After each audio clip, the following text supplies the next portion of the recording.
The significant change that you are seeking will come through discomfort. The only way out is through.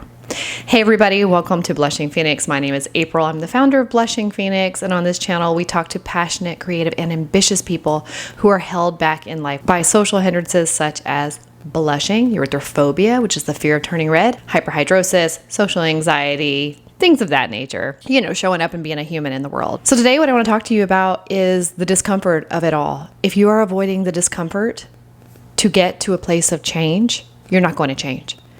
If your solution for fearing blushing, your solution to that fear of blushing is just to stay away from everybody and to hide away and to tuck your gifts away, and you stopped writing and you stopped talking and you stopped singing and you stopped acting and you stopped playing your instruments and you just don't want to be seen because you turn bright red, tell me, how's that going for you?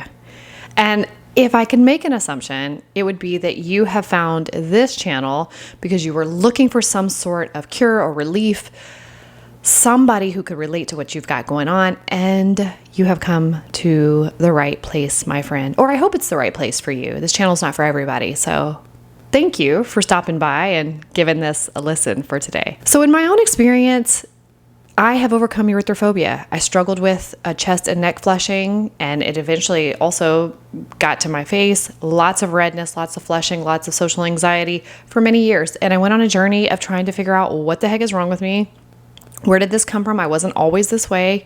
It seemed that the more pressure I had in my life, especially for me, it's very institutionalized, like going from school to church to corporate America, these little boxes where people put you in a box and you need to perform and behave and act a certain way and be a certain way in order to have acceptance.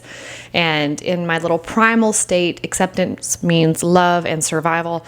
And to not be accepted means that I would be ostracized, kicked out of the group, out of the tribe, ultimately death. So a very real fear running through my nervous system, and just being conditioned in different environments that when I behaved a certain way or talked a certain way, acted a certain way, showed up a certain way, that it was frowned upon. And so I took it upon myself to realize how to act and be and behave and all the things, and started to become this cookie cutter version of who I think everybody else thinks that I should be. And ultimately that closed down my voice, it closed down my creativity, it closed down the way I think and feel about a lot of things, because I didn't want to be cast aside in the group.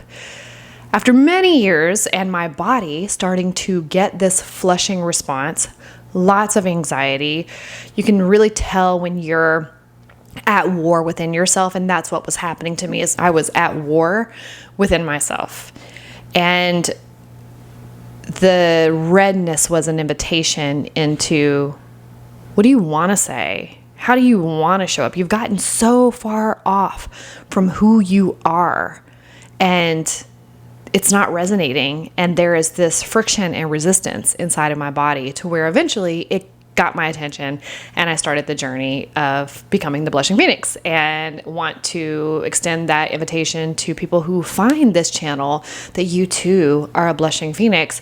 And what it means to be a Phoenix is that you burn down to rise from the ashes and to rise again. And sometimes I think that the blushing gives us a pause to really take some introspective time to figure out, what are we saying to ourselves?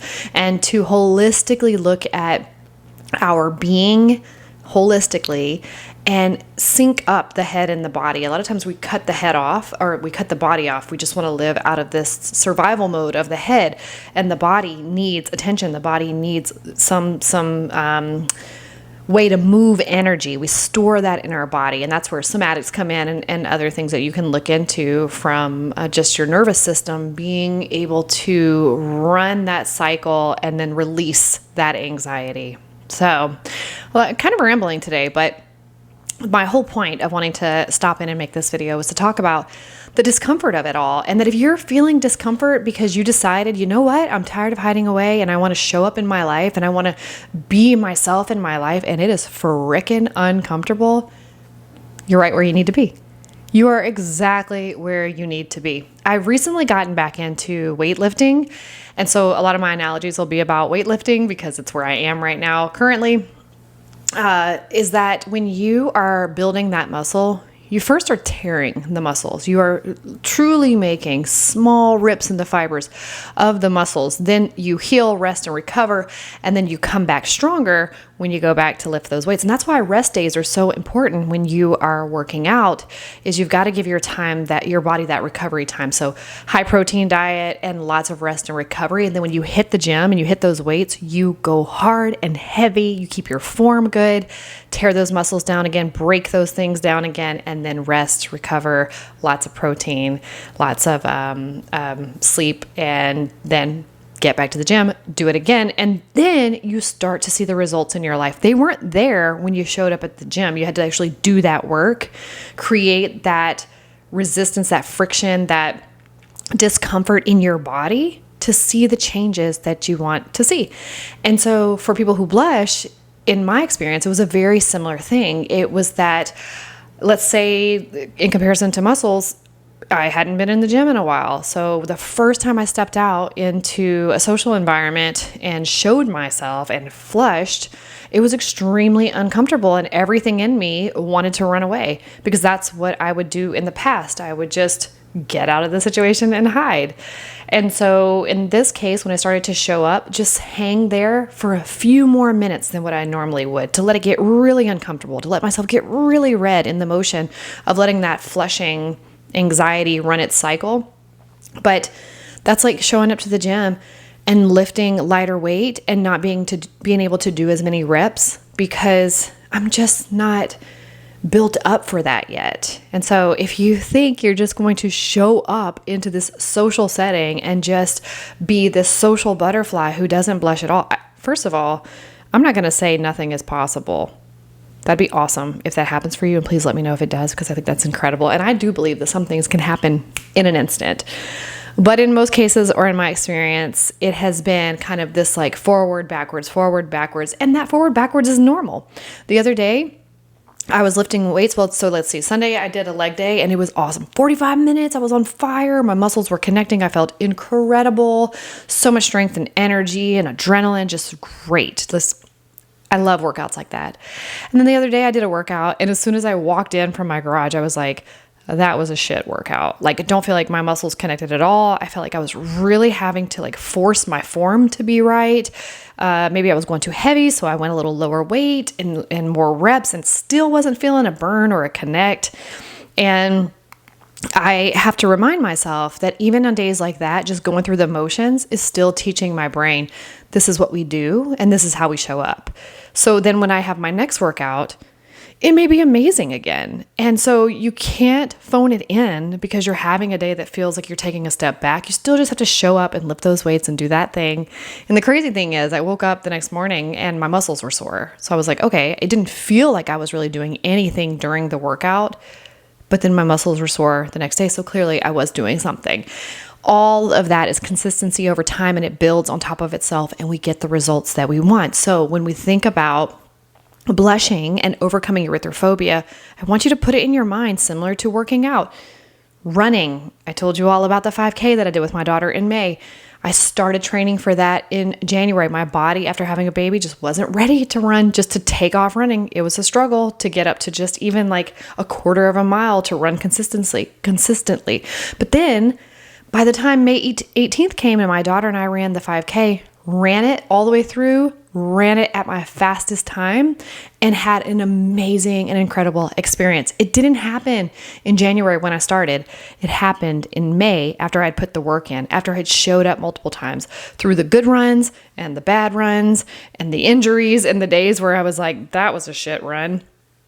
Got to the result that I wanted. So if you are wanting to overcome erythrophobia, you got to get out of your head. Get out of your head and get into your body.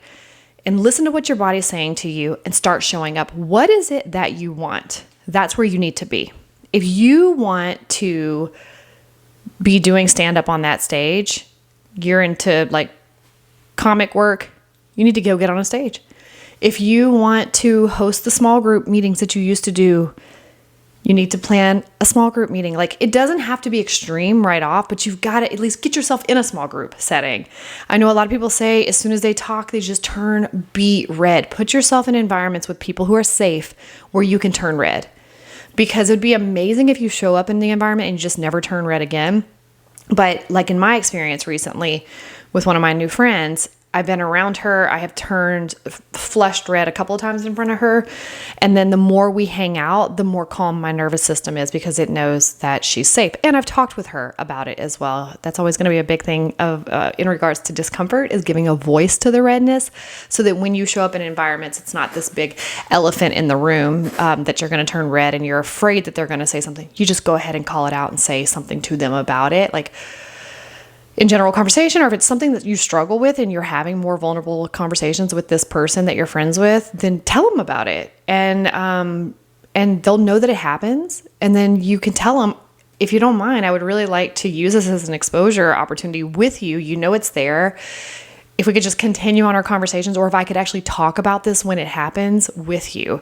The person's probably going to be like, it's not even that big of a deal. That's crazy that this is such a big deal. But it's a big deal to you. And so if they are a safe person and it's a healthy relationship, then you'll be able to, when it's happening, have that conversation with them until eventually you won't even need to talk about it anymore. And you'll realize that you've been out with this person for hours and you didn't even flush. And if you did, you didn't know that you did. That is the state of mind I used to be in. I've seen pictures of myself from back in like my early 20s where I have a low cut dress on. I'm at a wedding and I have a little splotch like up my neck. I never even knew that that happened to me back then. And I don't think it happened all the time. And nobody ever called it out. It wasn't until 2017 when I worked in an office with a highly narcissistic manager who called it out and then reinforced I reinforced my own fear. I don't put that on him. I put that I reinforced my own fear around it because of judgment, and that if I wasn't seen in a perfect way, that I wouldn't be able to excel in my career and that I would be found out. And that led me on a whole self-worth journey, which took me through a lot of discomfort. So if you are looking to overcome erythrophobia, I'm here to tell you there's hope. You're not alone. There are millions of people across the globe. Millions, like millions, hundreds of millions of people across the globe who struggle with a chronic blushing condition that has impacted their social life in a very negative way, that has contributed to social anxiety, and you're not alone. So there's hope for you. You can overcome this. There's many, many people that I'm sure I barely have even scratched the surface. People who have reached out to me, who told me they're showing up in their life, they're showing up for interviews, they're going on dates, they are doing the performance, public speaking, all the things that they used to love to do until they were shut down by blushing because they changed their beliefs around it and they know their self-worth. They realize that the outside world does not determine your self-worth, only you do, and they are able to show up in their lives. Sometimes they still blush, sometimes they don't. They don't really care. They don't think much about it that much anymore. So, all of that to say, the way out is through. The blushing absolutely can be an invitation to all that your life is holding for you. And the blushing is a symptom. It's a side effect to something else.